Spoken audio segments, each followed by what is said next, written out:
Okay, I'm against the ruling of this court that says the Emergencies Act should not have been enacted. It should have been because it was a threat, not just to citizens living in Ottawa, but because of where it was next to Parliament Hill, because of how it was dividing politicians in dangerous ways, instead of them being smart enough to know that's not okay. You've been here for weeks and you're not structured or organized enough to actually sit down in adult ways and mediate for things. You're not presenting your evidence for why you think this is a good or bad decision. And there's a lot of things that probably this court case didn't see presented in front of them. But maybe some of it comes from the police or from intelligence agencies. But yes, there's many ways that the human rights were being violated of so many people, and this was a threat to the order of Canada because of where it was. If it was in a small town somewhere and they wanted a mayor to, to resign and they would hang him or something like that if they got enough power around that area.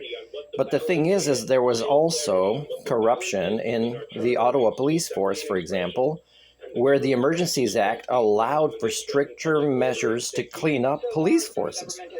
So the court didn't have all the information to make this case. You're just dragging this because you're saying, okay, this wasn't done right, but we're not going to incorporate all the reasons why it still had to be done because that should be a different court case.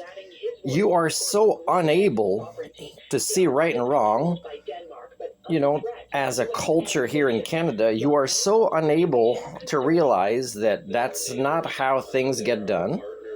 And if people insist on getting it done like that while they have their parties all over the place, and they think that somehow they're being inconvenient and putting pressure on politicians who go sleep far away in a relaxed way with security, and then you're disrupting an entire half of a city sometimes. Well, it depends, it's a big city.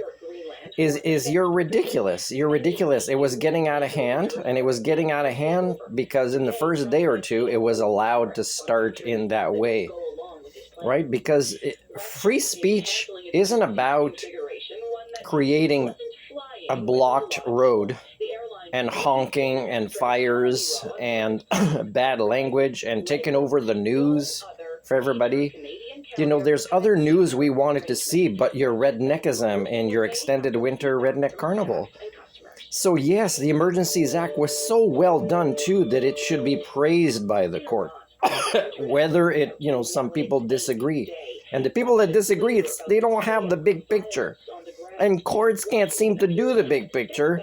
That means the courts become useless with judgments like this.